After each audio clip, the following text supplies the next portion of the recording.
Muy buenas noches a todas y a todos. Les damos la más cordial bienvenida a este encuentro digital del programa Horizonte México convocado por la Fundación Rafael Preciado Hernández.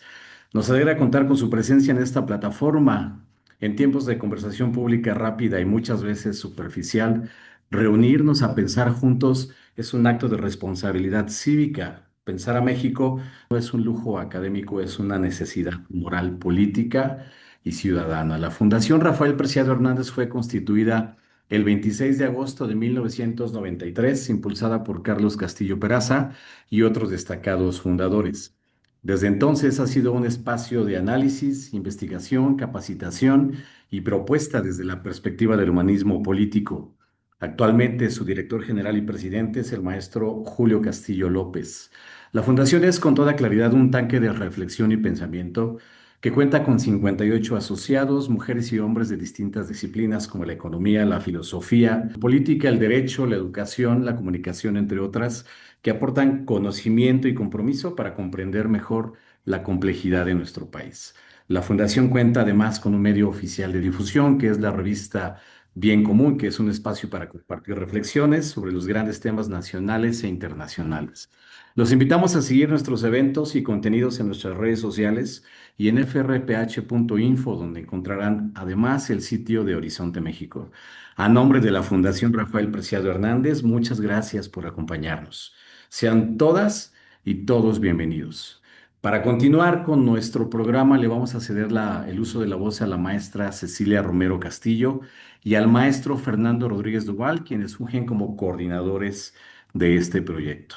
Adelante, por favor. Entrar. Muchísimas gracias. Buenas noches a todas y a todos. Nos da muchísimo gusto darles la bienvenida a este ciclo de conferencias que es un programa de la Fundación Rafael Preciado Hernández que hemos denominado Horizonte México. Y este ciclo de conferencias, este conjunto de ideas que vamos a estar planteando ante ustedes, discutiendo, deliberando, es un esfuerzo de la Fundación Rafael Preciado Hernández, es un programa de formación académica y sobre todo de reflexión cívica. Estamos viviendo, como ya lo hemos comentado muchas veces y como lo vivimos todos los días, en un contexto de polarización, de desconfianza y sobre todo de pérdida de referentes éticos. Necesitamos recuperar esa visión humanista que es la que le ha dado a la Fundación Rafael Preciado Hernández realmente su razón de ser.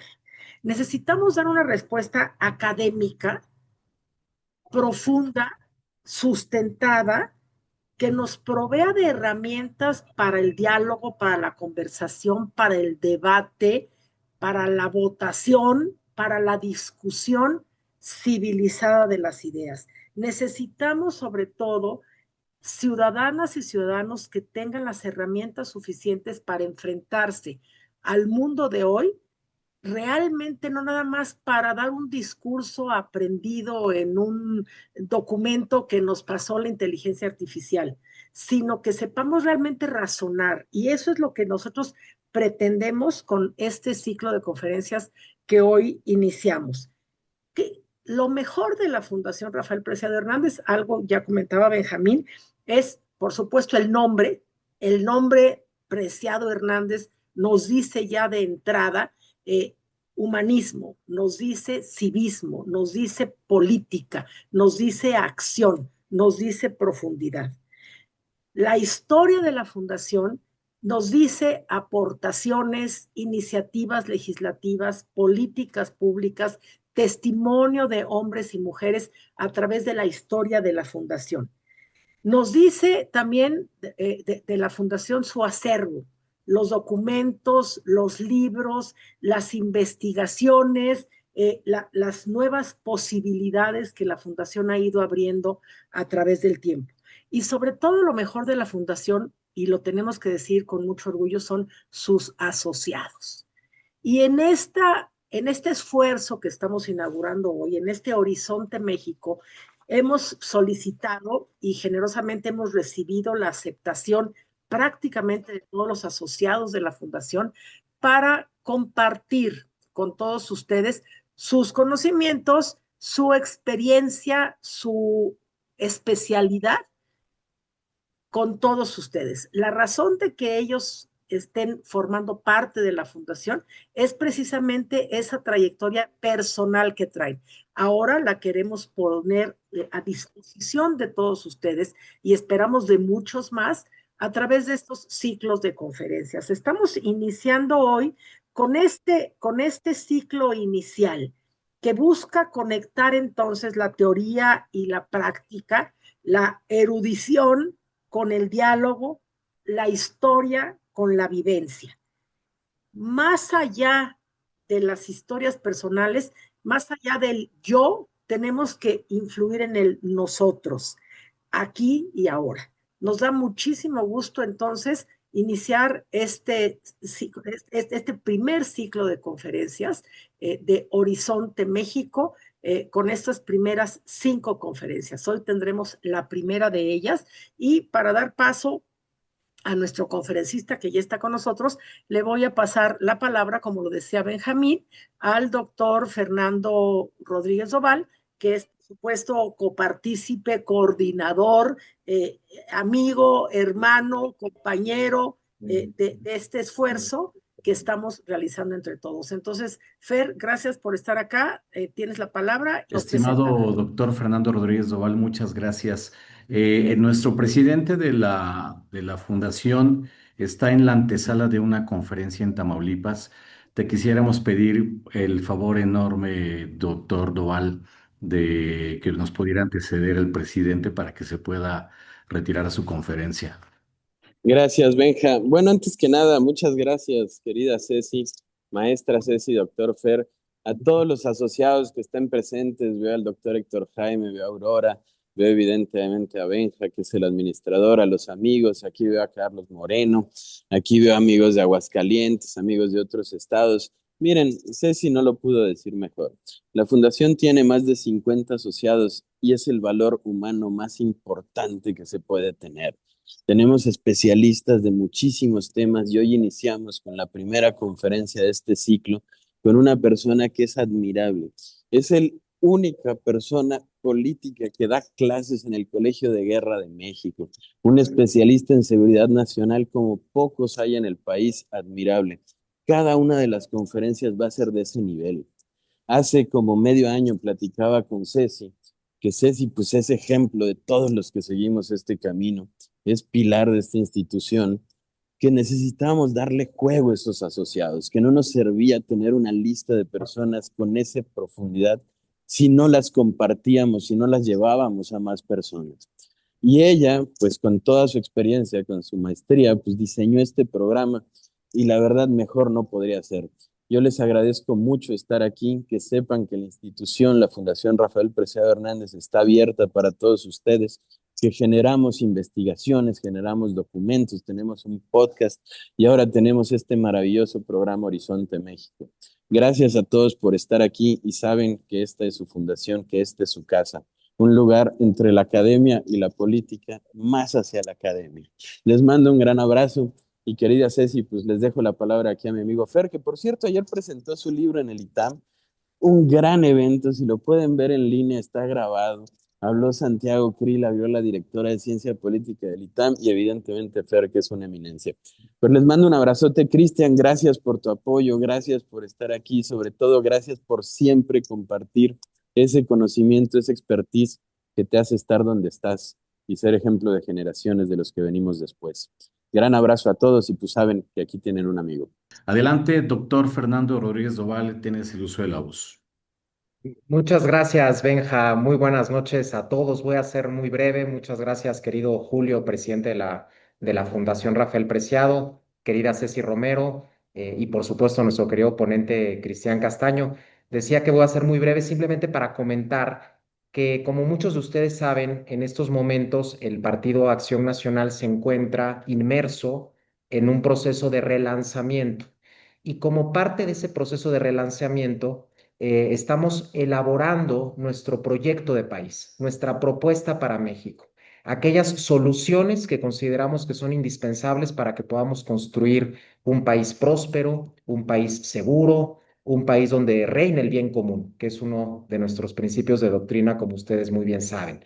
Y este conjunto de conferencias que iniciamos el día de hoy van a servir precisamente para poder alimentar ese documento, del cual también después se va a derivar nuestra plataforma electoral del año 2027, que también va a ser coordinada por la Fundación Rafael Preciado Hernández y por la comisión que preside nuestro querido Julio Castillo. Así que, pues este conjunto de conferencias van a ser de una enorme utilidad, no solamente académica, sino también eminentemente práctica, porque van a alimentar este programa que estamos construyendo. Así que, pues muchísimas gracias a todos por estar aquí, muchísimas gracias a nuestro ponente y bueno, pues yo estoy seguro que todos vamos a aprender muchas cosas nuevas y también vamos a poder extraer muchas propuestas concretas para que los mexicanos vuelvan a confiar en nuestro partido. Muchas gracias. Gracias, estimado doctor Fernando Rodríguez Doval. A continuación vamos a proceder a leer la semblanza de nuestro ponente, que es muy interesante. El doctor Cristian Castaño Contreras es licenciado en Derecho por la Universidad Panamericana con estudios avanzados en Ciencias Políticas y Administración Pública por la Universidad de Monterrey. Cuenta con maestrías en Desarrollo Organizacional, Seguridad Nacional y Defensa Nacional, así como de Gestión de Seguridad, Crisis y Emergencias, y una más como en estudios estratégicos y seguridad internacional. Ha realizado estudios doctorales en diversas instituciones nacionales e internacionales y actualmente es candidato a doctor en Derecho por el Centro de Estudios Jurídicos Carbonell. En el ámbito académico, ha sido profesor de la Universidad Anáhuac, el Ilustre Colegio de Abogados de Madrid, la Universidad Francisco de Vitoria en España, la Universidad de Georgetown, la Escuela Militar de Inteligencia de la Sedena, la Escuela Superior de Guerra y el Colegio de la Defensa Nacional. Actualmente es profesor titular de Pensamiento Estratégico y Prospectiva de la Universidad de Anáhuac, Campus Cancún, profesor en el doctorado en Desarrollo y Seguridad Nacional y miembro del Sínodo Doctoral en el Instituto Mexicano de Estudios Estratégicos. En el servicio público ha sido regidor de Monterrey, legislador local y diputado federal por Nuevo León, donde participó en comisiones como Gobernación, Relaciones Exteriores, Defensa Nacional y Seguridad Nacional. También fue director general del Instituto Mexicano de la Juventud y presidente de la Organización Iberoamericana de la Juventud. Actualmente es directivo del Centro de Estudios Estratégicos AC y dirige la División de Criminología y Ciencias Jurídicas de la Universidad Metropolitana de Monterrey. Con ustedes y en la voz del doctor Cristian Castaño empezamos con la sesión de hoy. Muy buenas tardes a todos. Un honor encontrarme con ustedes en este espacio que ha creado la Fundación Preciado Hernández. Quiero agradecer profundamente el esfuerzo, el talento, el liderazgo que ha ejercido nuestro presidente de la Fundación, Julio Castillo, con un gran equipo, con un talentoso equipo que combina experiencia, combina trayectoria, combina conocimiento, combina tanto personas experimentadas como nuevas generaciones. Y eso es lo que enriquece pues una organización como la Fundación Preciado. Les agradezco, para mí es un honor el iniciar este ciclo de conferencias de Horizonte México y los minutos que quiero compartir con ustedes de reflexión son en una materia que, bueno, pues siempre trae una serie de prejuicios, de paradigmas, ¿no? Muchas cosas también desvirtuadas, ¿no? Sobre seguridad nacional. A veces las aproximaciones que tenemos sobre el concepto de seguridad nacional la desprendemos de películas, de series, ¿no? En donde están involucrados espías y agencias de inteligencia y en fin, toda una serie de fenómenos que por eso me gustaría plantear y exponer ante ustedes con este perfil que se ha expuesto en esta serie de conferencias, también teniendo sobre todo un sustento académico que nos ayude después, que no se quede en el mundo de las ideas, sino que nos ayude a aterrizar. Y para esto les propongo una lógica previniendo lo siguiente. Esta materia es amplia, profunda, compleja. Es una materia de Estado. Es una materia que requiere no solamente para su comprensión, sino también para su definición, por ejemplo, ya para un cuadrante programático, una política pública, pues se requiere mucho tiempo. Entonces, lo que yo quiero compartir contigo esta tarde son insights, son ideas clave sobre lo que es la seguridad nacional, cómo se ha ido configurando este concepto con la siguiente lógica que además es parte de mis líneas de investigación ya casi por 20 años y que incluso pues he podido plasmar en un libro que por supuesto está a disposición de ustedes porque además es un libro que no tiene fines de lucro y que es de libre circulación, aunque está orientado específicamente a la seguridad nacional en la intervención de las Fuerzas Armadas. Retomaré algunas ideas de este libro y de estos años para plantear ante ustedes lo que es una materia que no es exclusiva, esto es lo primero que quiero dejar claro, no es exclusiva de la Fuerza Armada Permanente. La Fuerza Armada Permanente, como ustedes sabrán, se conforma de tres componentes más un adjunto que se incorporó recientemente en la Constitución, que es la Fuerza Aérea, la Marina Armada de México, el Ejército Mexicano, y dentro de las atribuciones que son paralelas y simétricas a la Fuerza Armada Permanente, se ha integrado también la Guardia Nacional. Entonces, la lógica que quiero proponer a ustedes es exponer algunos elementos históricos sobre los modelos de seguridad, luego plantear algunas herramientas y cimientos doctrinales, filosóficos, para después, a partir de esos cimientos, el poder identificar elementos significativos del marco jurídico de la seguridad nacional en México y culminar con lo que es el cuadrante programático, la política de seguridad nacional. Si no seguimos esa lógica, nos vamos a equivocar como se ha equivocado México, en la que primero se definió una legislación en seguridad nacional sin tener claridad de la filosofía y la doctrina. O si pensamos que hay que diseñar, implementar y evaluar políticas de seguridad nacional cuando no tenemos claro ni el marco jurídico ni la filosofía y la doctrina. Por eso digamos, con estos tres pilares esenciales, que son, primero, doctrina y filosofía, segundo, marco jurídico, estos dos alimentan la política de seguridad nacional. Esa es la lógica que no solamente les propongo a ustedes, sino que he podido compartirla tanto en instituciones civiles como militares ya durante varios años y que para mí es pues por supuesto una materia apasionante porque, como les decía, es una materia de Estado que requiere una visión estratégica y que además vincula estos dos propósitos, el gran propósito político y estratégico. Esto está en ese ámbito, en el ámbito político y estratégico. A partir de ello, entonces, si ustedes me permiten, quiero compartir con ustedes algunas reflexiones siguiendo esta lógica. Lo primero es que nos encontramos en este contexto en el que escuchamos seguridad con distintas dimensiones, lo cual fácilmente nos puede derivar a la confusión, ¿no? La seguridad del Estado, la seguridad nacional, la seguridad interior, la seguridad exterior, la seguridad energética, seguridad alimentaria, seguridad pública, seguridad ciudadana, seguridad privada. Bueno, por ello es que hay que reflexionar, a ver, hay que ir a la historia, de dónde sale este concepto, esta necesidad del individuo y ya después en un marco de Estado democrático del ciudadano para hablar de la seguridad y cómo se correlaciona con los derechos, con las obligaciones y sobre todo, mis amigos, con las libertades. El primer planteamiento y sintético para recordar en el Estado, la evolución del Estado absolutista al Estado liberal.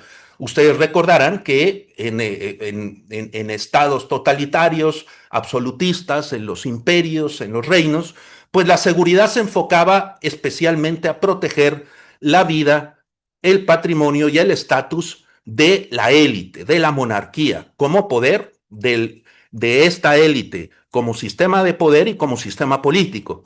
Y con una concentración del poder sin ningún límite, porque en estos estados evidentemente no existía esta diversificación, esta visión del Estado en donde podía configurarse el equilibrio entre los poderes, como hoy los concebimos, el ejecutivo, el legislativo, el judicial y otras instituciones que igualmente pueden ser coadyuvantes en ese equilibrio para evitar precisamente la configuración de estos totalitarismos.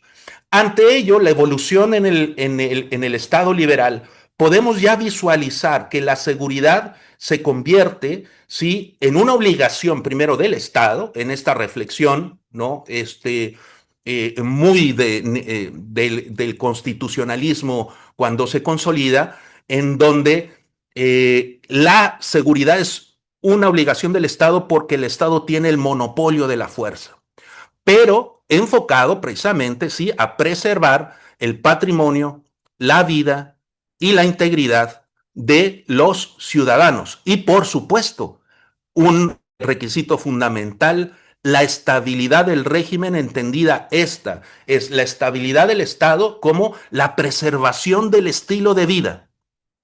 La preservación del estilo de vida.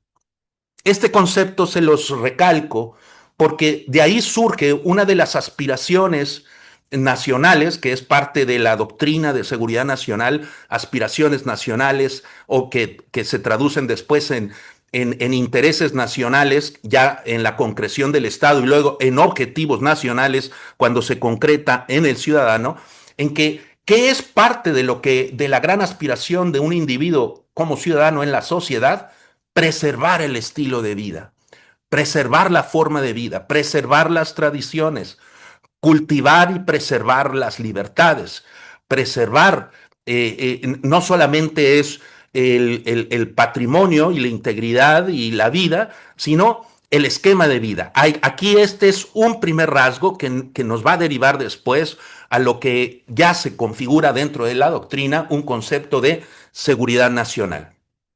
¿Qué sucede en la evolución del Estado liberal al Estado social de derecho? De modelos de represión y sanción para los infractores de la ley, este es clásico del Estado liberal, en donde el que tiene el monopolio de la fuerza se encarga de reprimir y sancionar a quien infringe la ley. Pero ojo, aquí todo el esquema de derechos humanos, el modelo de reintegración social no aparece. Esto aparece hasta la evolución del Estado liberal al Estado social de derecho, en donde ya podemos visualizar modelos de prevención de la violencia y la delincuencia y políticas de reinserción social. Si ustedes ven, pasamos del Estado absolutista al Estado liberal y ahora al Estado social de derecho. ¿Qué ha sucedido a partir de la configuración del bipolarismo? Ahora, como ustedes habrán visto, tendremos que hablar también de algunos elementos que tienen que ver con la geopolítica, porque esta está intrínsecamente relacionada con la materia de Estado, como lo es la seguridad nacional. No se puede concebir a la seguridad nacional solamente viendo hacia adentro. Se concibe la seguridad nacional desde el contexto, desde el entorno estratégico y cómo me impacta esa realidad que hay a nivel global, regional o multilateral en mi estilo de vida, en mi estatus, en mi equilibrio, en la estabilidad que tengo yo como nación, como Estado-nación. Aquí el paradigma clásico que aparece en el bipolarismo, cuando se configura la confrontación este-oeste, el pacto de Varsovia, el surgimiento del bloque occidental que después se configuraría en la OTAN, que es la gran alianza militar internacional, la OTAN, como lo decían los profesores Morgenthau y Mearsheimer, los dos autores clásicos del realismo y del neorrealismo en las relaciones internacionales, el Estado se convierte en el centro estratégico de la seguridad. Y particularmente se instrumentan lo que se concibe hoy como el poder duro de los Estados-nación. Es decir, estos elementos del poder que me permiten o que me facilitan o que abren el camino para poder enfrentarme con los elementos más fuertes que tengo yo como nación. ¿Cuáles son estos? pues evidentemente no son la cultura, el deporte, el cine, la gastronomía, sino los componentes políticos y militares. Entendiendo políticos en donde se relaciona también, por ejemplo, puede haber elementos de poder duro económico, un bloqueo económico, ¿no? Una sanción económica severa, no una amonestación, una sanción económica severa que puede estrangular a otro país. Eso se puede concebir como el poder duro. Hay toda una teoría del profesor Joseph Nye sobre el hard power y el soft power, este poder duro y el poder blando, que nos permite distinguir cómo los países pueden desplegar, expresar su poderío nacional hacia el exterior y hacia el interior. El poder nacional es toda otra área de conocimiento ligada a la seguridad nacional, en donde se han hecho esfuerzos durante muchos años para poder comprender qué es el poder nacional, cómo se traduce, cómo se mide. Es un área apasionante que por supuesto no hay tiempo hoy para profundizar, pero no quiero dejar de lado el comentar ante ustedes estos referentes teóricos para poder comprender cómo se comportan y cómo demuestran su poderío las naciones para preservar su liderazgo, su fuerza, su dominio a nivel, insisto, multilateral, a nivel regional o a nivel global. Hoy podemos visualizar, por ejemplo, que la disputa por la hegemonía del poder global, ¿no? Ya sea por los grandes hegemones históricos y los competitivos. Ahí está el caso de Estados Unidos y el caso de China, pero hay otros muchos pivotes de poder que tienen una gran influencia regional o internacional que también están disputando muchas de estas áreas de dominio. Ahí les recomiendo, para los que quieran profundizar sobre esto, hay un índice de influencia global que publica el Real Instituto Elcano, uno de los grandes think tanks europeos. Los think tanks son tanques de pensamiento que precisamente no solamente analizan la coyuntura, sino tienen una gran visión prospectiva sobre los fenómenos que están por venir. Y entonces estudian los futuros y estudian cómo quieren tener su futuro, cómo debería de ser el futuro para tal país o para tal sociedad. Entonces, el estudio del Real Instituto Elcano es una gran riqueza que se lo recomiendo ampliamente. De este paradigma tradicional realista o estatocéntrico, durante este devenir histórico, desde el bipolarismo hasta nuestros días, ha habido una gran discusión sobre qué modelos de seguridad son los que se deben de desarrollar, incorporar, implantar y evaluar por las propias sociedades, sobre todo en las democracias. Y a partir de ello es que empezamos a escuchar, por ejemplo, conceptos como seguridad humana, en la que a partir de la caída del bipolarismo, ustedes recordarán lo que sucede, para mí me apasiona porque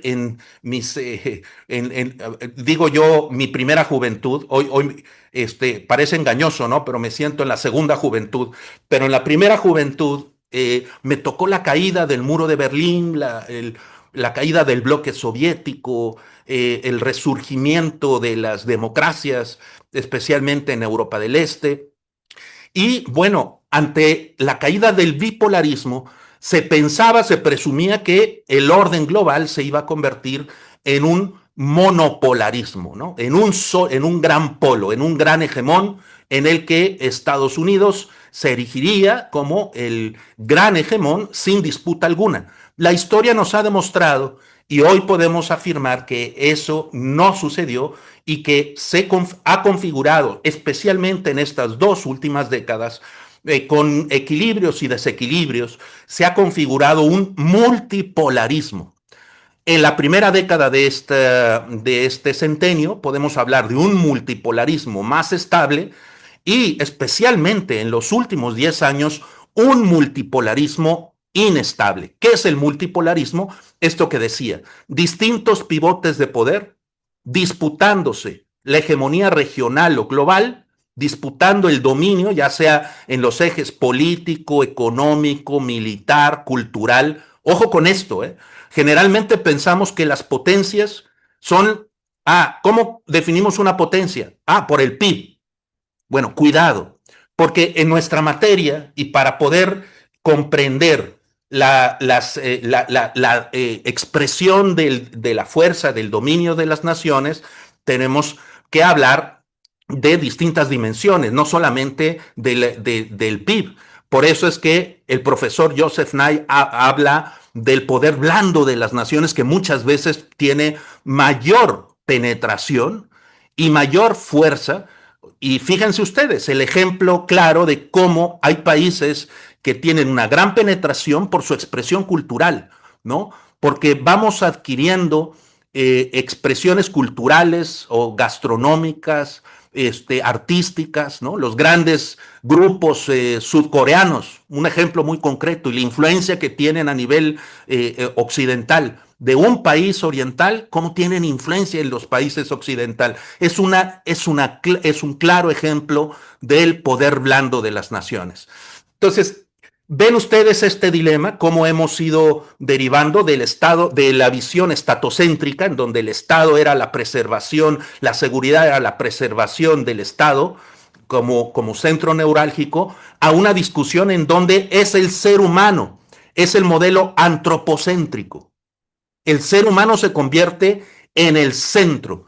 Y por eso es que se van configurando definiciones como nuevas reinterpretaciones. Ustedes van a encontrar muchas definiciones sobre Securitas, pero este es especialmente cómo el individuo está ajeno de preocupaciones, cómo el ciudadano está ajeno de problemas, cómo el ciudadano no siente miedo, ¿no? Sin preocupación, sin problemas. Esto, fíjense que tiene también distintas dimensiones para poder visualizarlo, porque inmediatamente podemos pensar que seguridad solamente tiene que ver con los maleantes, con los criminales, con el terrorismo, con el crimen organizado transnacional.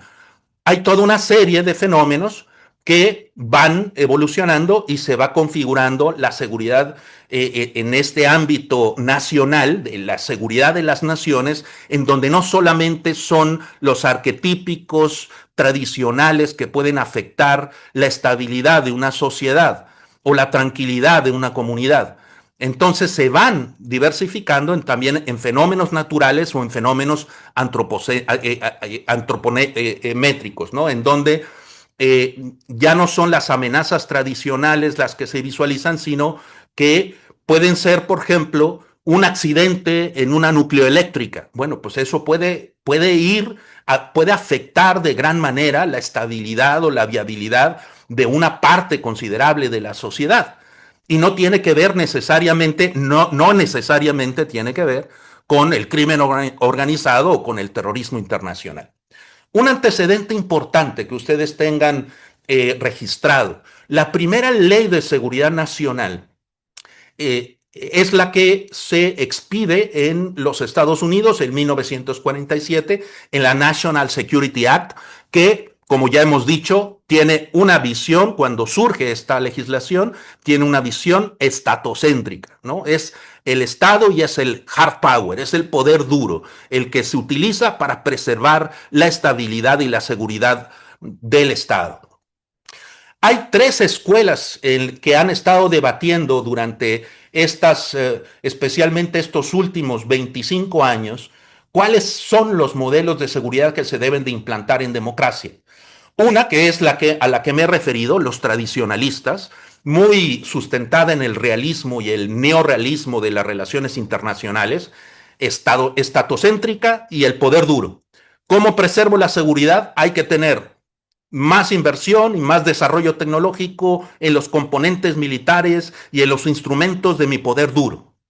Los ampliacionistas, que están muy cercanos a este concepto de seguridad humana, que después también se ha configurado en otra reinterpretación, que es la seguridad ciudadana. No me meto ahorita a ello porque también tienen grandes temas de reflexión, pero el gran sustento doctrinal de esto es: se amplía la seguridad no solamente en los elementos duros. Hay otros elementos que pueden afectar al ciudadano y que no necesariamente tienen que ver con las amenazas tradicionales.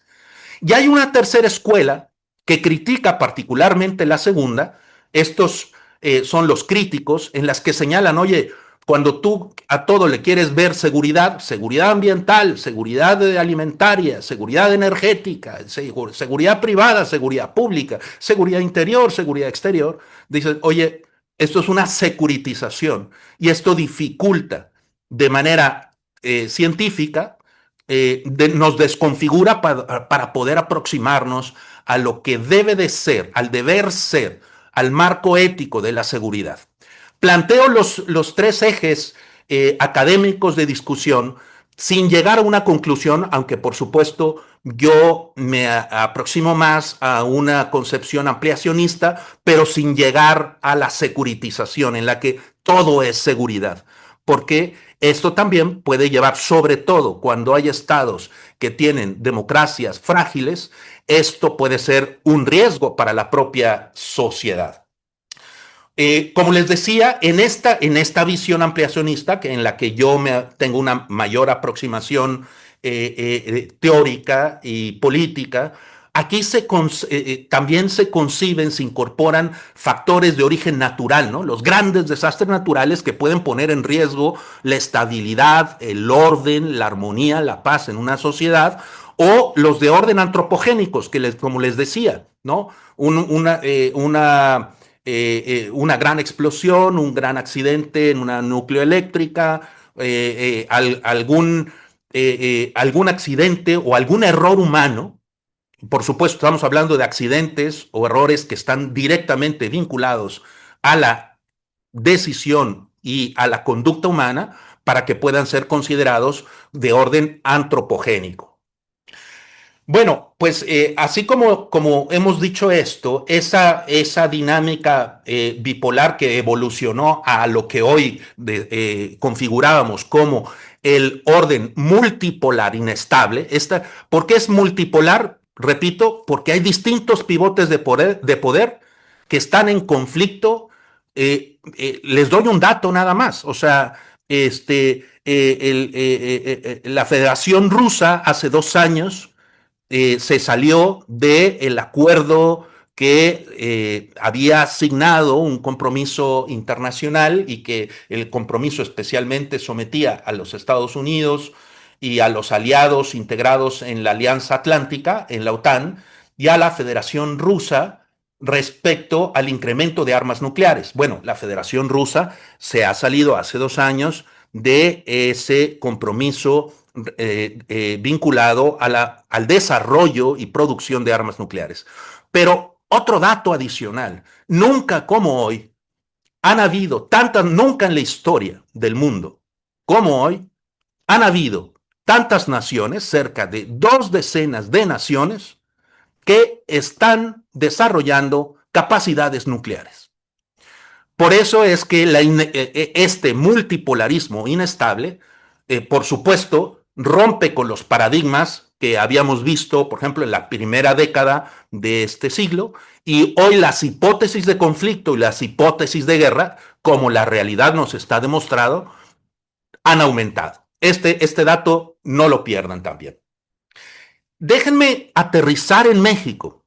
Hay mucho que decir al respecto, pero tengo que planteárselos de manera sintética porque estamos en una conferencia y por supuesto pues solamente hay que aportar los insights clave y por supuesto ustedes serán libres para poder profundizar en cada uno de estos temas. La seguridad nacional, primero, en México hay que tener referentes en donde seguridad nacional como tal no hay una concepción jurídica hasta el 2005. Pero antes de eso, cuando se hablaba de seguridad nacional, se relacionaba esta materia con instancias especialmente de inteligencia. Déjenme poner entre comillas inteligencia, porque en los años 60 y 70 la inteligencia realmente eran instrumentos de abiertamente de espionaje, de intervención a la vida privada y a la integridad de las personas para la preservación de un régimen. Ante un Estado de un partido hegemónico, la seguridad nacional se concibió no como, como la seguridad de la nación ni como seguridad de la sociedad, sino como una seguridad del régimen. Ahí está el ejemplo de la Dirección Federal de Seguridad, que seguramente algunos de ustedes recordarán como una instancia que, además de que terminó totalmente resquebrajada y corrompida, se visualizaba como una agencia de seguridad nacional, otra vez entre comillas, cuando realmente era una instancia de seguridad del régimen. Esto, por supuesto, llevó a la persecución de cualquier grupo colectivo, intelectual, artista, pensador, académico, líder social, sindical o estudiantil que pudiera poner en contradicción el actuar, la versión, la interpretación, la acción, la política pública del gobierno de la República, ¿no? Entonces, la seguridad nacional se convirtió en seguridad del régimen.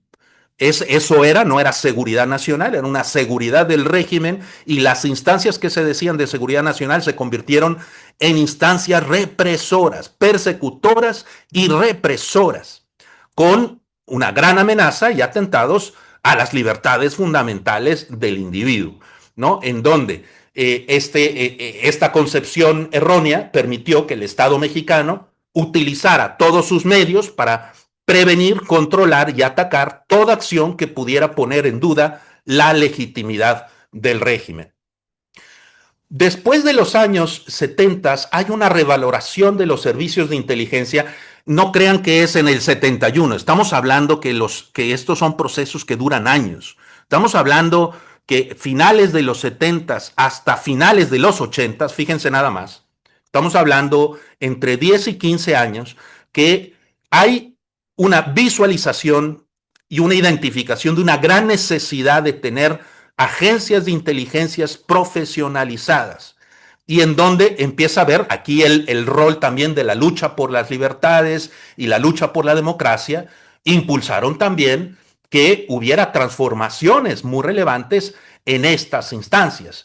Y ahí es en donde se plantea la creación del Servicio Civil de Carrera en Inteligencia, específicamente en las atribuciones, ojo, de inteligencia civil y de la inteligencia civil solamente atribuidas a lo que era el Centro de Investigación y de Seguridad Nacional. Especifico esto porque la inteligencia civil no solamente tendría que ser en un modelo de Estado la seguridad de lo que era antes el Centro de Investigación y de Seguridad Nacional y que hoy se conoce como el Centro Nacional de Inteligencia, el CNI. ¿Qué sucedió? Bueno, pues que a finales de los 80 este órgano se convirtió en un órgano desconcentrado de la Secretaría de Gobernación con un estatuto propio, en donde inició un largo proceso. Ojo, no desaparecen todos los vicios que traía décadas atrás, no desaparecen las inercias de la seguridad del régimen. Estamos hablando que aquí estamos pasando por varios años en lo que no desaparece de un año a otro. Son procesos que duran incluso décadas. Pero sí es importante lo que sucede entre 89 y 91, con esta configuración del CISEN como órgano desconcentrado. Pero fíjense nada más.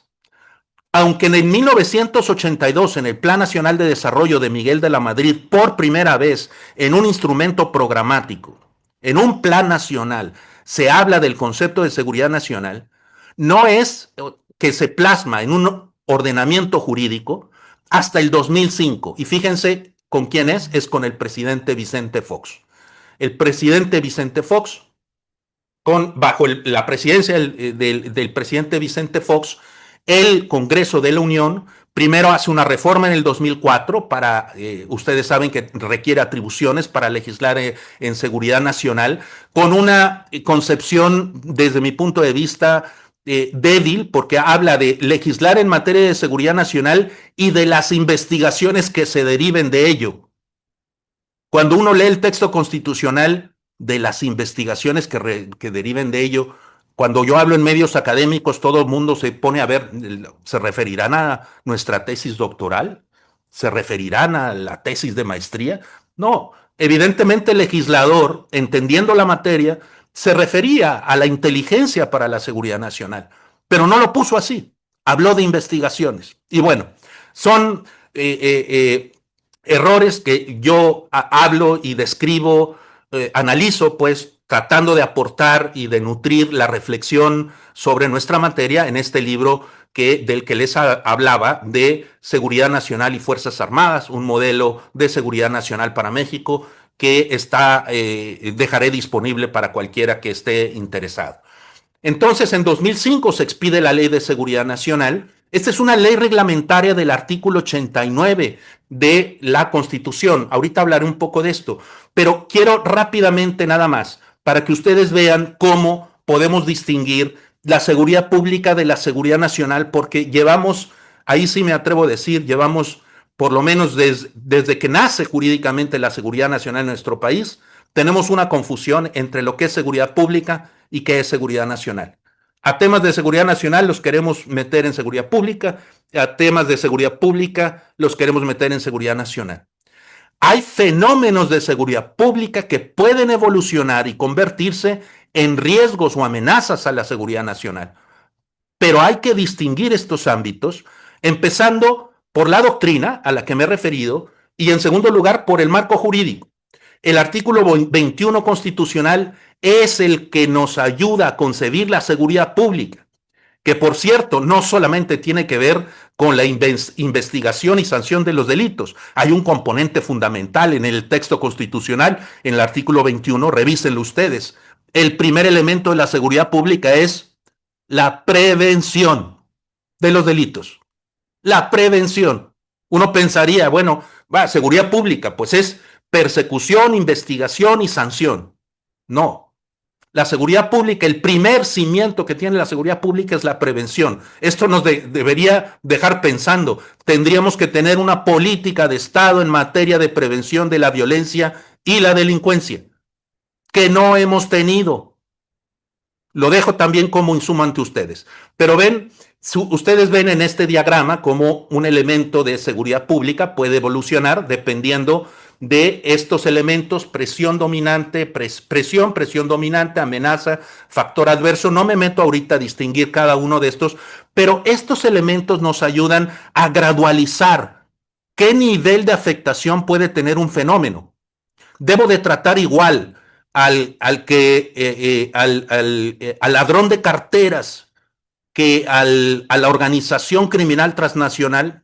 Pues es muy simple, ¿no? O sea, haciendo este diferendo, por supuesto que podemos distinguir, no podemos tratar igual. Ustedes vean la incidencia delictiva, no quiero restar en ningún momento la importancia del crimen organizado, que ustedes saben que es una de las principales amenazas que tenemos para nuestra estabilidad nacional. Pero, ojo, el 90% de los delitos a nivel nacional son del fuero común. El 10% de los delitos son de orden federal. Por supuesto que los de orden federal tienen un gran impacto y pueden tener una afectación estructural a nuestra estabilidad y a nuestra paz.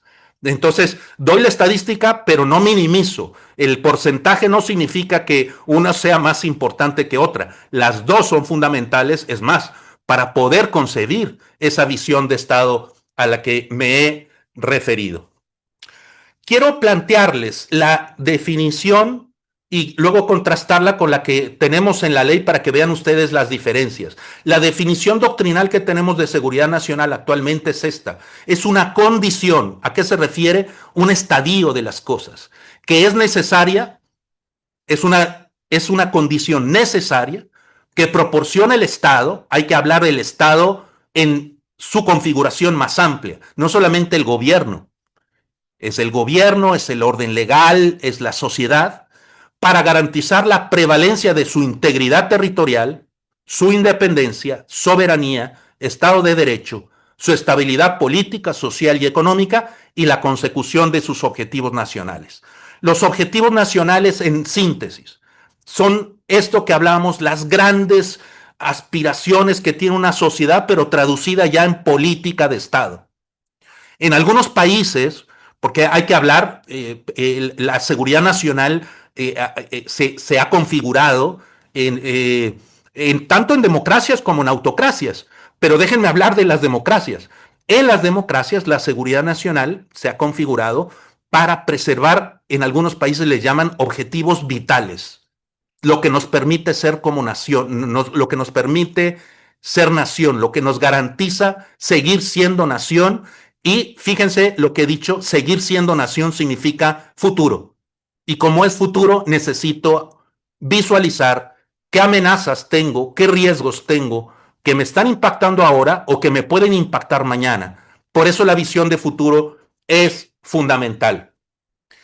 Fíjense ustedes en este texto viene del último programa de seguridad nacional. Tenemos una ley de seguridad nacional del 2005 que ha tenido reformas, particularmente en el 2005 se incorpora la Comisión Bicameral de Seguridad Nacional como órgano legislativo de control, y luego en el 2020, que viene todo un tema polémico, ¿no? Que viene en reacción a la intervención de agentes extranjeros y en donde existe la obligación de embajadas y representaciones de países acreditados en nuestra república para hacer saber qué agentes extranjeros están aquí y pedir autorización para cualquier intervención. Esas son las reformas, bueno, y una anterior, 2019, que fue declarada inconstitucional por la Corte, en la que se pretendía incorporar como, fíjense nada más, amenaza a la seguridad nacional el tema de las facturas, de los factureros.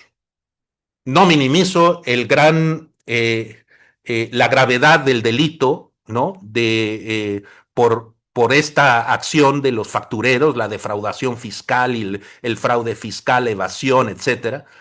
Pero fíjense cómo cuando no tenemos una base doctrinal, queremos incorporar como amenaza a la seguridad nacional a los factureros. Bueno, ya con lo que he comentado, ustedes pueden distinguir si es lógico, si es pertinente, si es plausible, y la Corte así lo determinó, lo declaró inconstitucional. Fíjense, hemos tenido 2 programas de seguridad nacional en México. El primero en 2009, un documento muy rico en doctrina, limitado en cuanto a su instrumentación como política pública. Esto fue publicado bajo el mandato del presidente Felipe Calderón, que por cierto envió también una iniciativa de reforma a la Ley de Seguridad Nacional, porque la del 2005 fue muy criticada porque algunos le llaman la Ley CISEN. ¿Y la Ley CISEN por qué? Porque la mitad de la ley, si ustedes revisan la mitad de la ley viene prácticamente una copia, ¿no? O ordenamientos jurídicos que establecen como si fuera el estatuto orgánico del Centro de Investigación y de Seguridad Nacional, que hoy ya he dicho, se denomina Centro Nacional de Inteligencia, que por cierto estaba adscrito a la Secretaría de Gobernación, y durante el mandato del presidente López Obrador se cambió este órgano de inteligencia civil, se cambió bajo la sectorización de la Secretaría de Seguridad Ciudadana. Un gran debate, esto es un gran tema, porque el órgano de inteligencia para la seguridad nacional se incorpora a la Secretaría de Seguridad, Secretaría de Seguridad Ciudadana. Por supuesto que debe de haber inteligencia para la seguridad pública. El asunto es que se desdibujó el perfil del órgano de inteligencia civil para la seguridad nacional y se incorporó a la seguridad pública. Bueno, vean ustedes este texto rápidamente para ir cerrando esta intervención, y ustedes pueden ver cómo uno de los grandes objetivos que establece el segundo programa de seguridad nacional del 2014, que se publica bajo el mandato del presidente Peña Nieto. Ojo, un dato importantísimo. Este programa, no crean que fue hecho por el presidente Peña Nieto, ni se lo imaginen, o sea, no fue redactado por el presidente Peña Nieto. Estoy diciendo, fue publicado bajo el gobierno del presidente Peña Nieto, pero las instituciones que fueron responsables del diseño, redacción, configuración de este programa de seguridad nacional fueron el Colegio de Defensa Nacional, el Centro de Estudios Superiores Navales, el CESNAV, el Instituto Matías Romero, el CENAPI de la PGR, hoy Fiscalía General de la República, Ustedes ven el componente exterior, Instituto Matías Romero, la Escuela de la Diplomacia Mexicana, el Colegio de Defensa, que es el Centro de Altos Estudios Militares de la Secretaría de la Defensa, el Centro de Estudios Superiores Navales, que es el Centro de Altos Estudios de la Secretaría de Marina, y el órgano de estudios de la Procuraduría General de la República, más la Escuela de Inteligencia, que hay que decirlo, esto fue uno de los grandes avances que se lograron en el 2007, nace la Escuela de Inteligencia, no obstante que ya había cursos, seminarios, nace la Escuela de Inteligencia para profesionalizar el órgano civil de inteligencia, para profesionalizar el servicio civil de inteligencia. Esto es muy relevante. Esto nace dentro de lo que era el CISEN, y hay que decirlo, los militares y navales tienen una mayor experiencia en sus escuelas de inteligencia. La Escuela Militar de Inteligencia tiene décadas adscrita al Centro de Estudios del Ejército y la Fuerza Aérea, que se encuentra ahí por la zona de Tacubaya.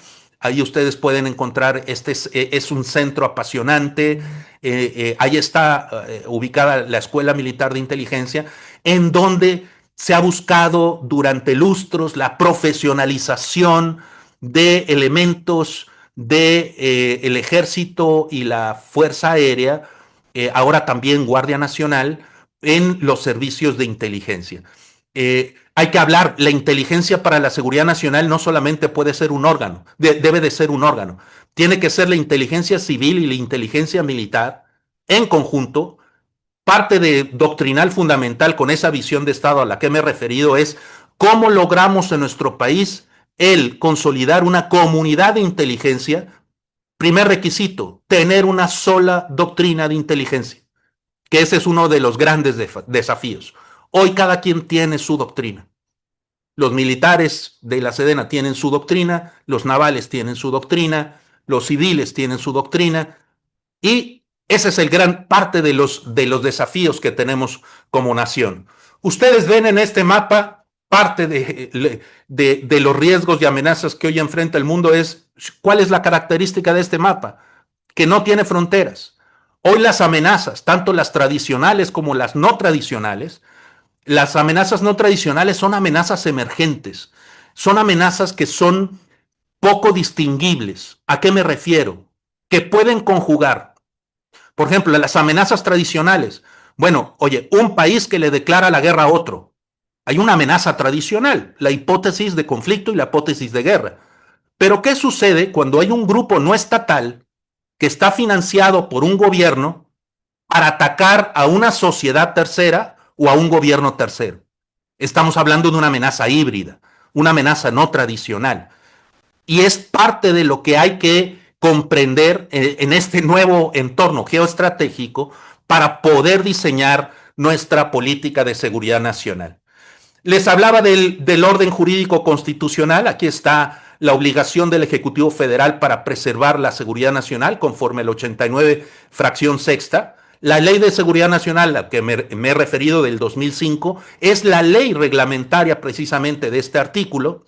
Fíjense, quiero tratar nada más, quiero exponer ante ustedes, fíjense la fracción sexta de este artículo tercero de la Ley de Seguridad Nacional, que por cierto, el proemio de este artículo es un desastre. Cuando la seguridad nacional es una materia estratégica y requiere visión de Estado, nada más fíjense en lo que dice la primera parte del artículo. Dice que la seguridad nacional se entiende como las acciones destinadas de manera inmediata y directa. Nada más vean esto, acciones. No estamos hablando de políticas de Estado, de programas nacionales, no, de acciones destinadas de manera inmediata y directa. Déjenme decirlo claramente, el bomberazo perfecto. Y ya luego establece estos tres objetivos principales: mantener integridad, estabilidad y permanencia del Estado mexicano. Y luego vienen estas 6 fracciones, no me detengo en ellas, pero fíjense lo que dice la fracción sexta de este artículo tercero, que tengo una gran emoción porque es uno de los grandes objetivos de la seguridad nacional. La preservación de la democracia, fundada en el desarrollo económico, social y político del país y sus habitantes. Es decir, la preservación de la democracia es uno de los grandes objetivos de la seguridad nacional y nos compromete como ciudadanos. No me detengo ahora, aquí viene la propuesta de reforma a la Ley de Seguridad Nacional, solamente para que ustedes tengan referencia. Esta es una propuesta que hizo el presidente Calderón ante el Congreso. Desgraciadamente se desfiguró toda esta propuesta, esta iniciativa, se aprueba en la Cámara de Diputados, llega minuta a Cámara de Senadores, y en la Cámara de Senadores se metieron manos negras de senadores y, bueno, para decirles claro, miren, fíjense, en esa nueva versión de la Ley de Seguridad Nacional se sustentaba que los mandos regionales, militares y navales estarían sujetos y subordinados a las autoridades locales. ¿Qué significa esto? Que un comandante de zona o un comandante de región, militar o naval, estaría subordinado a un alcalde. Imagínense nada más, ¿no? Y hay que ver qué alcaldes, sabiendo el fenómeno de descomposición que tenemos en cantidad de municipios del país. Bueno, cerrando estos minutos de diálogo con ustedes, quiero solamente compartirles 3 diagramas para que ustedes vean cómo la seguridad nacional, ustedes ven en este centro, en este esquema representativo, en este entramado, ven un foco en el centro, pero por eso es necesaria el acopio de información, la organización de información, la discriminación de información, la interpretación de información, convertirla en conocimiento estratégico y luego explotarlo. Esto es el ciclo de la inteligencia, que como he dicho, tiene que estar de la mano y configurada tanto la civil como la militar.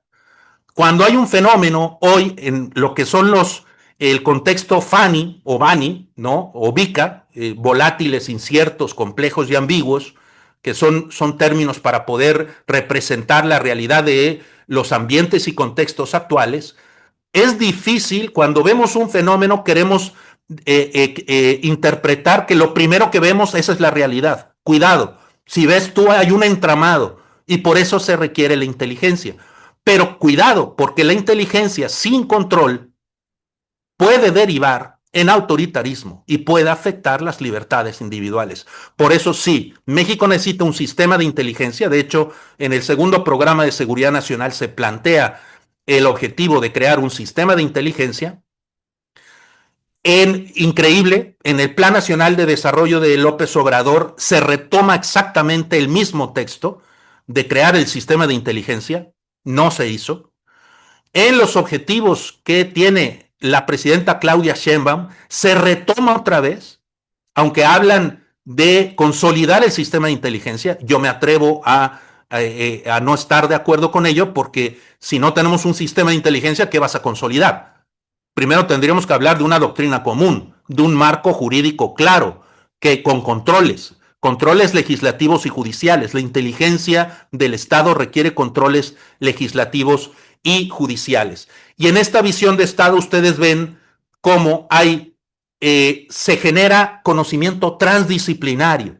No solamente es tener distintas artes, ciencias y áreas del conocimiento que cada quien den su interpretación, no, se requiere conocimiento construido a través y transversalmente de distintas ciencias, artes y disciplinas. Por eso se articula la comunicación, la sociología, la ciencia política, el derecho, la psicología social, la economía, las ciencias de la salud.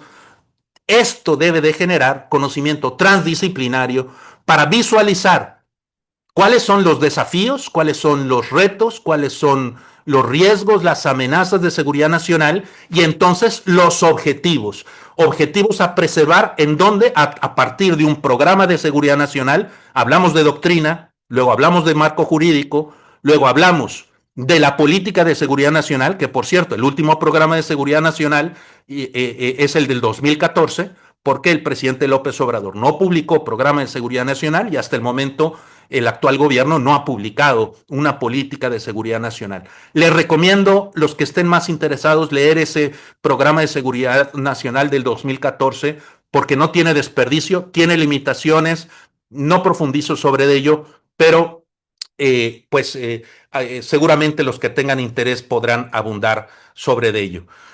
Termino con esto para que ustedes vean cómo nuestra materia tiene que ver con un pensamiento sistémico, es decir, un pensamiento con una visión de 360 grados, en la que podemos identificar la comunicación entre los subsistemas y, y el pensamiento estratégico que nos ayuda a visualizar los futuros. Por eso la seguridad nacional está muy relacionada con la prospectiva estratégica, y para esto hay un documento que tendría que haber una versión pública desde mi punto de vista y de muchos colegas, tanto civiles como militares. Tendría que haber una versión pública de lo que es la Agenda Nacional de Riesgos, que es el documento prospectivo que plantea los principales riesgos y amenazas a la seguridad nacional. Y bueno, yo terminaría con esta lámina, dejando algunos minutos también para poder recibir cualquier comentario o pregunta de su parte. Muchísimas gracias, doctor Cristian Castaño. La verdad es que es un privilegio para nosotros poder contar con su exposición. Con este currículum y toda esta vasta experiencia que usted tiene, nos sentimos muy honrados y le agradecemos. Le recordamos a todos los participantes que este video y esta exposición se va a publicar en la página de Plataforma Horizonte México, dentro de la página de frph.info, para quien quiera volver a revisarla. Con mucho gusto la vamos a tener ahí, y quien guste que se la mandemos por correo electrónico, también con mucho gusto se la haremos llegar. Tenemos 3 preguntas que quisiéramos abordar. Les invitamos a los que tengan una pregunta también lo hagan por medio del chat de esta sesión. Tenemos una pregunta de nuestra querida Tere Ortuño. Dice, ¿qué ha destruido el régimen de Morena en este tema, por un lado? Y nos hace una pregunta muy interesante y muy actual. Comentarles el incidente de la CIA en Chihuahua en todo su contexto. Entonces, son dos. Quien quiera hacer una pregunta más, estamos en el chat de este Zoom para poder recogerlas de ahí. Le cedemos la voz al doctor para la respuesta y seguimos. Muchas gracias, Benjamín. Bueno, la pregunta, por supuesto, conlleva a una amplia reflexión. No tenemos tiempo para ello, pero sí debo decir lo siguiente. Desgraciadamente, se detuvo la consolidación de la doctrina de seguridad nacional. Se detuvo también el avance y la actualización de nuestro marco jurídico en seguridad nacional. Se ignoró y se dejó de construir una política de seguridad nacional, y sin embargo se han utilizado reservas establecidas en el texto constitucional y en la Ley de Acceso a la Información para limitar el acceso de los ciudadanos a información pública bajo la argumentación de la materia de seguridad nacional, lo que tergiversa la naturaleza de seguridad nacional. Como ustedes habrán escuchado, yo espero haber dejado muy claro, la seguridad nacional es una materia necesaria, indispensable, pero es una materia de Estado. Y como materia de Estado nos involucra como ciudadanos. Y como materia de Estado y como ciudadanos requiere tener claridad para la preservación y garantía de nuestras libertades y derechos, así como también como en el cumplimiento de nuestras obligaciones. Entonces, yo esperaría que en el corto plazo, y esto es parte del esfuerzo que tenemos que hacer como ciudadanos y como académicos, como líderes, como políticos, como legisladores, en todos los ámbitos, que la seguridad nacional no quede en manos de los políticos, porque es una materia también que compromete a la sociedad. Hay un párrafo en el programa de seguridad nacional del 2014 que habla de la seguridad nacional como referente ético-social. Fíjense nada más, como referente ético-social. Esto significa los parámetros éticos que tenemos como sociedad, qué es lo que queremos preservar, qué es el deber ser del mexicano, de la mexicanidad, de México, México como Estado-nación, qué es lo que queremos preservar. Y que no es preservar mañana, es qué es lo que queremos preservar hacia el gran futuro, en el horizonte estratégico. ¿Qué es lo que queremos preservar durante los próximos 100 años? No significa que hagamos un programa para 100 años, evidentemente, pero por cierto, cualquier política de seguridad nacional, ese es un desafío. El primer programa de seguridad nacional tuvo una vigencia del 2009 al 2012. El segundo programa de seguridad nacional tuvo una vigencia del 2014 al 2018. Tendríamos que pensar un programa de seguridad nacional consensado con la sociedad. Les pongo el ejemplo, fíjense, rapidísimo. Chile, ustedes recordarán, Chile vivió bajo una dictadura militar. Bajo una dictadura militar. Bueno, ¿por qué Chile? La pregunta, y no es capciosa. ¿Por qué Chile hoy es una potencia regional militar? ¿Qué fue lo que hizo? Fíjate, Michelle Bachelet, egresada de la ANEPE, de la Academia Nacional de Estudios Políticos y Estratégicos, que sería como el símil de lo que hoy es el Colegio de Defensa Nacional en México. Ella egresa de estudios en Seguridad Nacional y Defensa de la ANEPE y luego se va al Colegio Interamericano de Defensa en Washington. Una mujer de familia de origen socialista, pero demócrata. Estudia la materia. Y cuando ella fue primero ministra de Defensa, no sé, seguramente algunos de ustedes lo recuerdan, antes de ser presidente ella fue ministra de Defensa. Ella configuró un sistema que ha derivado y ha evolucionado. La primera vez no salió tan bien, pero la tercera vez, fíjense, el gobierno de la República de Chile convoca a empresarios, industriales, académicos, líderes sindicales, líderes sociales, estudiantes, los convoca para el diseño de su política de defensa. De su política de defensa. Una política que diríamos, ese es de los verdes. No, ese es de los navales. No, la política de defensa le corresponde a todos los ciudadanos.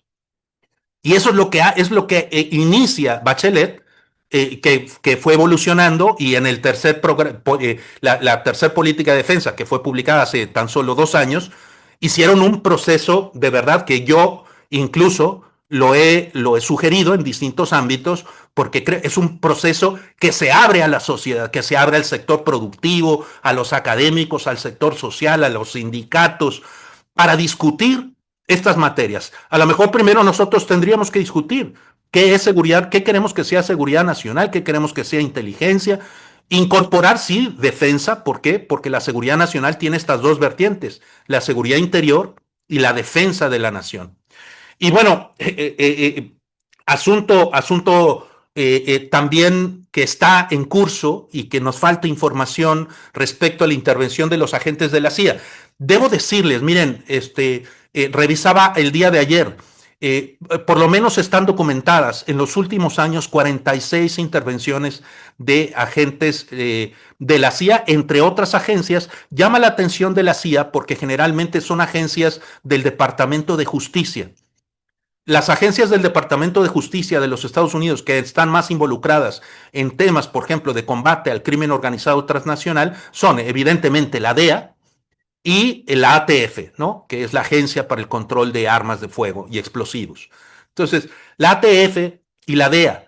La CIA, que hace algunos años era como la gran corona de las agencias de inteligencia de los Estados Unidos, sufrió una gran transformación después del 9/11, en donde se creó el Consejo Nacional de Inteligencia y en donde se crea otra agencia que se le quita el protagonismo a la CIA y se crea un consejo cívico-militar en donde, por ejemplo, también incorporan ahí al sector industrial, a las distintas dimensiones del sector económico. Hay muchas cosas que aprender de lo que están haciendo otros países. No me refiero nada más a Estados Unidos. La política de seguridad nacional de los Países Bajos, la política de seguridad y defensa de España, lo que está haciendo el Instituto de Estudios Estratégicos del Reino Unido, en fin, no se diga de la República de Alemania, en fin. Tenemos mucho que aprender y respecto a esto, lo que me parece irónico es de que, por ejemplo, pues hoy se publica, o por lo menos así ha trascendido en los medios, que el secretario de Seguridad Ciudadana ha hecho saber que hubo una serie de operaciones e intervención en contra de una de las facciones del Cártel del Pacífico, muy ligado al hermano, el famoso Guano, hermano del señor Guzmán Loera, y en donde participaron agentes extranjeros, particularmente agentes de los Estados Unidos. Entonces, habrá que, como sociedad, tenemos que exigir que sea parejo, que haya un régimen de control, de observación. Cuando se dice la soberanía no se toca, sí, no, pero a ver, decirlo así solamente, pues cae en populismo si no definimos soberanía y cuáles son los acuerdos binacionales o trinacionales, quién interviene, cómo interviene, cuándo interviene. En esto hay mucho que construir y se liga a la primera pregunta que con eso respondo también. Tendremos que revisar especialmente el acuerdo bicentenario, que es el último acuerdo que sustituyó la iniciativa Mérida, y revisar precisamente los protocolos de actuación de agentes extranjeros, abriendo, sí teniendo controles, pero abriéndonos particularmente a el intercambio de inteligencia estratégica con agencias internacionales, no solamente Estados Unidos. Déjenme decirles, hay vinculación con organizaciones criminales y terroristas internacionales que tienen vínculos con el crimen organizado transnacional en México, ¿no? Como la 'Ndrangheta de Italia, que tiene vínculos desde que existían los Zetas y hoy mantiene con otras organizaciones criminales porque pues estos grupos transnacionales no conocen fronteras. Yo les puse el mapa. Para ellos no hay fronteras. Y por eso creo que sería muy valioso que nuestro país pudiera visualizar en este sistema de inteligencia un sistema amplio, global, especialmente sin prejuicios ideológicos en los que yo no voy a apoyar nada más a mis amigos de doctrina y de ideología política del partido dominante, sino que tenga una visión de Estado. Eso es fundamental. Insisto, la seguridad nacional es una materia de Estado. Gracias, doctor. Tenemos dos preguntas más y tenemos varias en el chat. Les queremos pedir que los que hagan una pregunta en el chat pongan su correo electrónico. Si estás de acuerdo, doctor, te las mandamos para poderla responder y damos procedimiento a dos preguntas más. Nos pregunta Arce Arredondo de Guanajuato, ¿qué propuestas en materia de seguridad se plasmarían en nuestras plataformas legislativas para el 2027? O bien, ¿cuál sería tu propuesta, doctor, para que estos contenidos se plasmasen en la misma? Muy rápido, es una pregunta muy rica, compleja, tiene distintas dimensiones, pero de manera sintética yo diría, utilizo la misma lógica, proponer una base doctrinal que nos ayude a clarificar qué es seguridad nacional y qué no es seguridad nacional, que distinga la seguridad pública de la seguridad nacional, que evite e inhiba el abuso de la seguridad nacional para limitar, por ejemplo, el derecho al acceso a la información, como se ha hecho por parte de instancias del gobierno en donde se ha requerido información pública, clarificación y consolidación doctrinal en materia de seguridad nacional. Segunda, actualización del marco jurídico. He redactado yo hace algunas semanas una propuesta de una nueva, no es nueva, es una reforma. Cuando queremos hacer todo nuevo, hay que aprender de lo construido. La Ley de Seguridad Nacional del 2005, aunque hay muchos prejuicios y le dicen la ley CISEN, y hay muchos aspectos de esa ley que sí vale la pena considerar. Simplemente el artículo tercero y el artículo quinto, ¿no? Los grandes objetivos de seguridad nacional y las amenazas a la seguridad nacional que están en el artículo quinto, hay que revisarlas, hay que actualizarlas, pero yo creo que no tienen por qué desaparecer.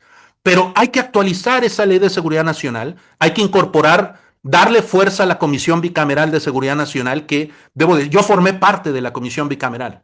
No lo digo como académico, como teórico, yo la viví. Es una comisión que no tiene dientes, que no es una comisión de control. Tiene derecho a recibir los informes del Centro de Inteligencia Civil, pero nada más. No tiene ninguna otra atribución. En las democracias, las comisiones legislativas de inteligencia o las comisiones legislativas de seguridad o de defensa tienen mecanismos de control real e incorporar también control judicial, mecanismos de control judicial. Sí hay que consolidar la materia de seguridad nacional, pero hay que poner límites, porque en esta desfiguración, en el ataque al sistema democrático de nuestro país, el hablar de la seguridad nacional sin poner límites y controles y sin visualizar la preservación de derechos y libertades sería un grave riesgo. Tendría que venir acompañado y esa sería la tercera propuesta que en conjunto derive qué otra cosa tendríamos que proponer desde mi punto de vista, una política de Estado en materia de seguridad nacional de mediano y largo plazo. Entonces, he conjugado el marco doctrinal, jurídico y de política de Estado. Gracias, doctor. Vamos con la tercera y última pregunta. Esta es de Rafael Alejandro. Dice, Barra Buzán trató de definir la seguridad nacional. Se dio cuenta que precisamente de que hablan muchas fuentes de inseguridad, pero la evolución de su pensamiento en sus libros llevan a pensar que prefirió emplear el término estudios de seguridad internacional para englobar todas las materias que pusieron sobre la mesa los teóricos no tradicionalistas y reservar seguridad nacional para referirse a la visión más tradicional con el objeto de referente en el Estado, siendo prácticamente equivalente a estudios estratégicos. ¿Considera que esta clasificación es preferible para tener una mayor claridad sobre el contenido de la materia o la considera criticable? Mira, depende desde qué óptica y qué autores son los que pueda sustentar con esto. Desde mi propia argumentación, primero, los estudios estratégicos están relacionados con la dinámica geopolítica y el contexto geoestratégico de las naciones. Esto implica estudiar, sí, las capacidades, fortalezas, el poder nacional de los pivotes de poder y de los hegemones, tanto en ciernes como vigentes, para poder visualizar cuáles son las hipótesis de conflicto a partir del poder, los intereses y los objetivos de dominio que tienen las naciones.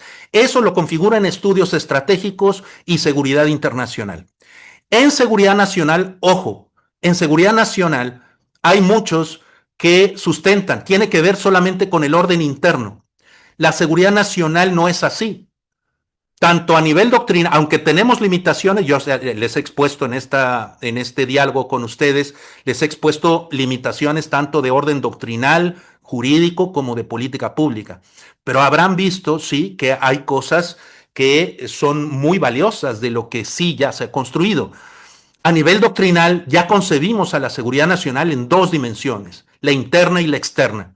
Por eso hablamos de seguridad interior. Desgraciadamente no supimos aprovechar. En el 2017 se presentó una iniciativa para crear una legislación de seguridad interior, porque seguridad interior, si no la defines y dejas un campo amplio, pues pregúntele a algunos países, empezando, hablábamos ahorita de Chile.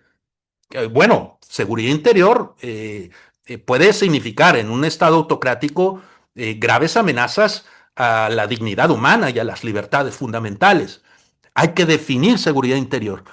Pero perdimos la oportunidad en el 2017 de crear esta legislación. Creo que error estratégico del legislativo. Creó una ley especial en seguridad interior cuando es una materia de seguridad nacional. ¿Te das cuenta de la confusión que hay? Crearon una ley de seguridad interior y en su primer artículo dicen, bueno, esta es una materia de seguridad nacional y está vinculada a la ley de seguridad nacional. ¿Y por qué no lo pusiste en la ley de seguridad nacional? ¿Sabes por qué se declaró inconstitucional? Tenía rasgos de inconstitucionalidad desde mi punto de vista. Yo lo plasmo en el libro, 5 artículos que básicamente, sí, abiertamente yo identifico como inconstitucionales. Pero el argumento más fuerte que tiene la Corte para declarar la inconstitucionalidad de esa ley de seguridad interior fue que el Congreso no tenía atribuciones para legislar en seguridad interior. Porque el 73, en su fracción 31, en las atribuciones del Congreso para legislar en materia de seguridad nacional, hablan de seguridad nacional. Pero si lees el 89, fracción sexta, te habla de la seguridad nacional en sus dos vertientes, seguridad interior y defensa exterior. Pero se fueron por lo fácil los ministros, y ahí particularmente Ahí, aunque reconozco su altura como jurista del ministro Medina Mora, pero su argumentación fundamental fue esa, que el Congreso no tenía facultades para legislar en materia de seguridad interior. Hoy tendríamos un ordenamiento legal clarificando límites para la intervención de la Fuerza Armada Permanente y de la Guardia Nacional.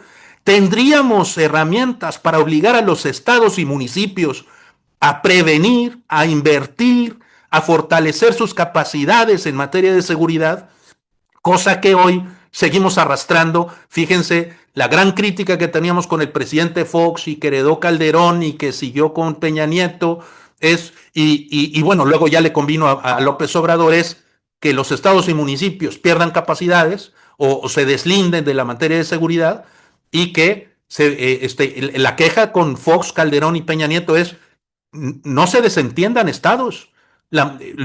Acuérdense, los gobernadores decían, problema de seguridad es la federación.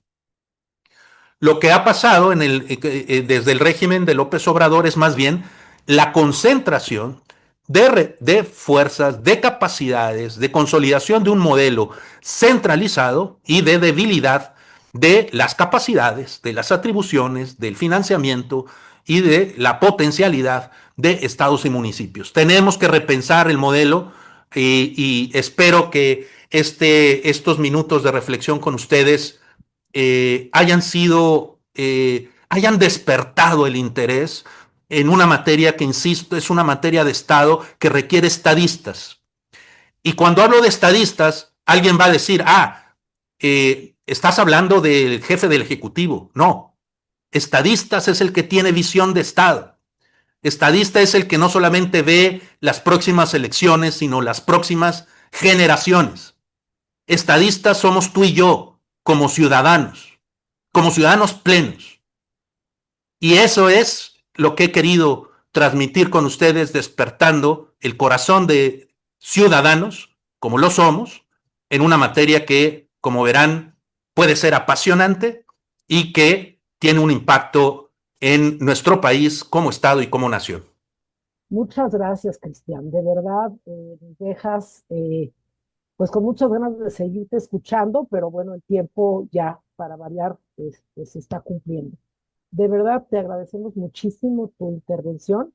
Te quiero decir que en el chat, además de varias preguntas que desgraciadamente ya no hay tiempo de hacerte para que las contestaras, hay muchos saludos, hay muchas felicitaciones y muchos agradecimientos.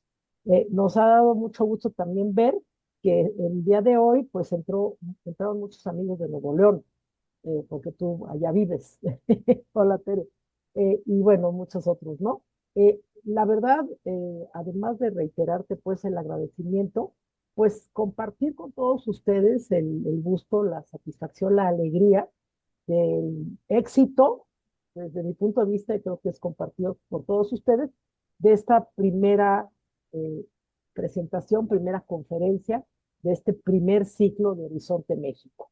Como decía el doctor Rodríguez Doval al inicio, y como algunos lo han preguntado en el chat, tu exposición, las preguntas que se hicieron, las dudas que se presentaron y por supuesto tus respuestas, que además han sido grabadas, serán tomadas en cuenta no solo para el proyecto específico que está encabezando Fernando Rodríguez Doval, sino también, por supuesto, para nuestra próxima plataforma del 27, ¿no? Que hay varios de los aquí presentes que forman parte de la comisión de plataforma. Es decir, no se trata nada más de que qué bonita conferencia nos dio Cristian, sino de aprovechar todo esto, no solo para nuestro conocimiento o mayor conocimiento, sino para el bien de la sociedad. Y esta última parte con que tú cerraste, pues nos desafía, ¿no? Somos integrantes y por lo tanto corresponsables del destino del Estado mexicano, ¿no? Les queremos agradecer muchísimo entonces a Cristian, por supuesto, y a todos los que nos acompañaron, y decirles que pues esta fue la primera conferencia y invitarlos a que nos acompañen a la segunda conferencia de este ciclo. Se va a llevar a cabo dentro de 15 días, el día 7 de mayo. Teníamos por ahí un flyer, no sé si lo podemos poner. Esta segunda conferencia nos las va a impartir el doctor diputado Héctor Jaime Ramírez Barba, seguramente muchos de ustedes conocen, así como Cristian es un experto en seguridad, pues el doctor Ramírez Barba es experto en salud, nos va a dar este tema que se llama Sistema de Salud en México, un análisis sexenal. Es evidentemente una invitación para que no solamente nos acompañe cada uno de ustedes el próximo 7 de mayo, ahora sí que a la misma hora y por el mismo canal, sino también pedirles que nos ayuden a difundir esta invitación, no solamente, y permítanme decirlo, no solamente entre nuestros amigos y conocidos del PAN más cercanos, sino la intención es que salga esta posibilidad de conocimiento, de diálogo, de coloquio, de crecimiento personal y de conocimiento, pues más allá de nuestros círculos cercanos, ¿no? Y quienes son los mejores para difundir, pues son los que han tenido ya una experiencia agradable, que creo que fuimos todos nosotros. Entonces, pues los invitamos a que nos acompañen el día 7 de mayo a las 7 de la noche. Les mandaremos, así como lo hicimos en esta ocasión, la invitación. De todas maneras, ya Benjamín Farfán nos ha invitado a inscribirnos a la plataforma de Horizonte México. Se ha difundido también ya la liga para que a través de esa plataforma pues nos sigan llegando invitaciones. Ya tenemos en este primer ciclo, serán 5 conferencias. Tuvimos la primera, esta del doctor Ramírez Barba será la segunda en 15 días y en 15 días estaremos a la tercera y así sucesivamente. Pues les agradecemos muchísimo su participación y esperamos vernos en 15 días más. Muchas gracias por haber estado con nosotros y buenas noches a todos. Hasta luego. Gracias a Buenas todos. noches. Buenas noches. Adiós. Gracias. Gracias, Cristian. Saludos. Gracias, Adiós. gracias.